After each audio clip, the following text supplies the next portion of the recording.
நம்ம சென்னை சில்க்ஸின் ஆடி blast சேவிங்ஸும் blast கலெக்ஷனும் blast. திரு நாகராஜ் அவருடைய புதல்வர் திரு அருணாச்சலம் என்பவரை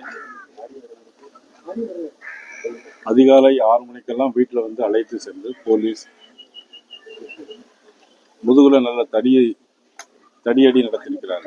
ஒரு சாதாரண ஒரு சிறு வயது இளைஞனை காவல் நிலையத்துக்கு அழைத்து சென்று தூத்துக்குடி சவுத் காவல் போலீஸ் ஸ்டேஷன்ல வச்சு அடிச்சிருக்காங்க.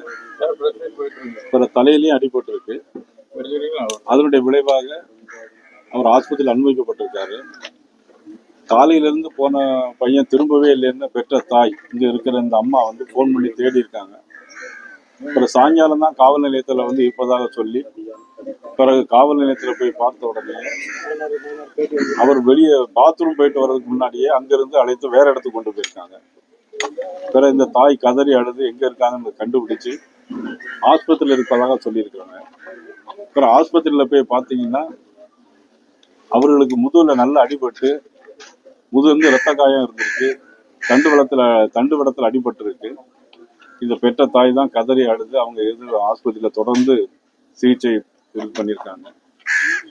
பிறகு தலையில அடிபட்டதுனால அவங்க மூளையில பாதிப்பு ஏற்பட்டு ஒரு ஆஸ்பத்திரியிலே பரிதாபமாக இறந்து போயிருக்காங்க.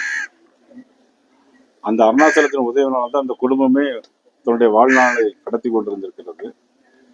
அந்த மாதிரி ஒரு சூழ்நிலை காவல்துறை இவ்வளவு அத்துமீறி வீட்டில் இருந்த நபரை எடுத்துக்கொண்டு போய் இந்த மாதிரி அடித்து கொண்டிருக்கிறார்கள். இதற்கு தகுந்த நடவடிக்கை எடுக்க வேண்டும். சம்பந்தப்பட்ட காவல்துறை அதிகாரிகள் மீது தகுந்த நடவடிக்கை எடுக்க வேண்டும். இந்த குடும்பத்திற்கு கண்டிப்பாக ஒரு இழப்பீடு கொடுக்க வேண்டும். இது தொடர்ந்து நடைபெற்று வந்து கொண்டிருக்கிறது. சமீபத்தில் நார்வேயில் சிறையில இருந்த ஒருத்தன் இதே மாதிரி காவல்துறை அடித்து அவர் இறந்திருக்கார், சௌரியவர்மன். இது 2வது நிகழ்ச்சி அல்ல, தொடர்ந்து நடைபெற்றுக் கொண்டிருக்கிறது. இதே சவுத் போலீஸ் ஸ்டேஷன்லயே ஒரு 2 தினங்கள் 3 தினங்கள் முன்னால ஒரு பெண் இறந்து போயிருக்காங்க. அது பிறகு பரிசோதனையில பார்த்தா அவங்க வந்து காவல் நிலையத்திலே போலீஸார் அது கற்பழிப்பு நடத்தி அந்த பெண் இறந்திருக்காங்க. இன்னைக்குதான் போஸ்ட்மார்டம் ரிப்போர்ட் இன்னைக்கு வருது. இது அந்த சவுத் போலீஸ் ஸ்டேஷன்ல நடக்குது. அது மட்டும் இல்ல, காவல்துறை காவலர்கள் வந்து அத்துமீறி நடந்து கொண்டிருக்கிறாங்க.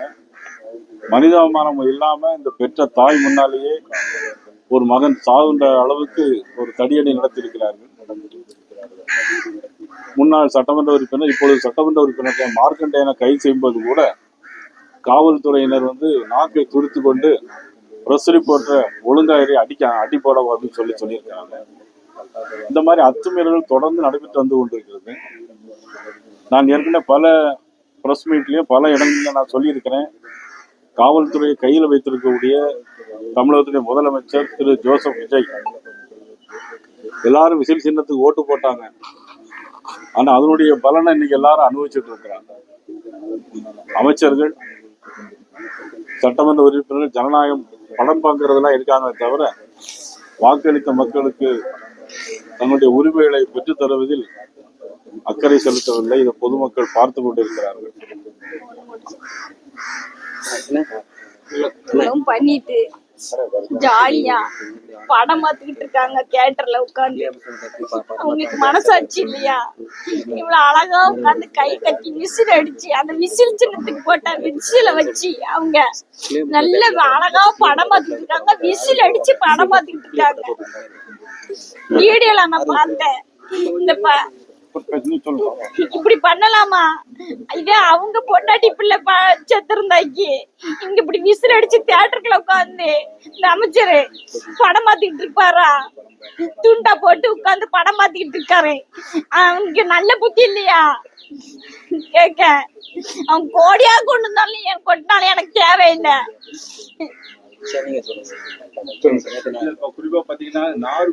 இனிமேல அவனை சஸ்பெண்ட் பண்ணுங்க. எனக்கு ஆட்சியில இருந்து விளக்குங்க.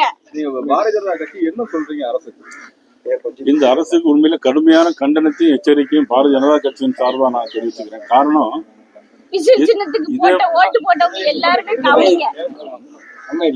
இதே மாதிரி சாத்தாங்குளத்துல 2 பேர் அடித்து கொல்லப்பட்டாங்க. சாத்தாங்குளத்துல சாத்தாங்குளத்துல ரெண்டு பேர் அடித்து கொல்லப்பட்டு இன்னைக்கு அதுல உள்ளவங்க எல்லாம் எவ்வளவு கஷ்டப்படுறாங்க. அதனால அன்னைக்குள்ள அரசாங்கம் அன்னைக்கு போச்சு. அதன் பிறகு சிவகங்கையில் நடந்த சம்பவம், சிவகங்கையில் நடந்த லாக்அப் சம்பவம் அந்த அரசாங்கமும் போச்சு. ஆனா அதெல்லாம் கடைசி அந்த ஆட்சி காலத்துல கடைசி கட்டத்துல வந்துச்சு. ஆனா இப்போ ஆரம்பத்திலே இதை ஆரம்பிச்சிருக்கிறாங்க. சோ அந்த ஆட்சிகளுக்கும் இந்த ஆட்சிகளுக்கும் எந்த வித்தியாசமும் இல்லை. காட்சிகள் தான் மாறிக்கொண்டே இருக்கிற தவிர ஆட்சியில் எந்த விதமான வித்தியாசம் இல்லை. மக்களுக்கு எந்த விதமான நன்மை இல்லை, தொடர்ந்து நடந்து கொண்டே இருக்கிறது. ஆஸ்பத்திரியில பாத்தீங்கன்னா அந்த ஆஸ்பத்திரியில நோயாளிகளுக்கு இன்னைக்கு பத்திரிகையில பாக்குறேன், எல்லாம் எலி போய் கடிச்சு அதுல வேற கட்டு போட்டிருக்கிறாங்க.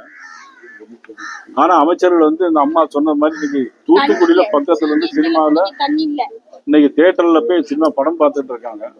இது மக்கள் தான் முடிவு செய்யும். நம்ம சென்னை சில்க்ஸின் ஆடி பிளாஸ்ட் சேவிங்ஸும் பிளாஸ்ட் கலெக்ஷனும் பிளாஸ்ட்.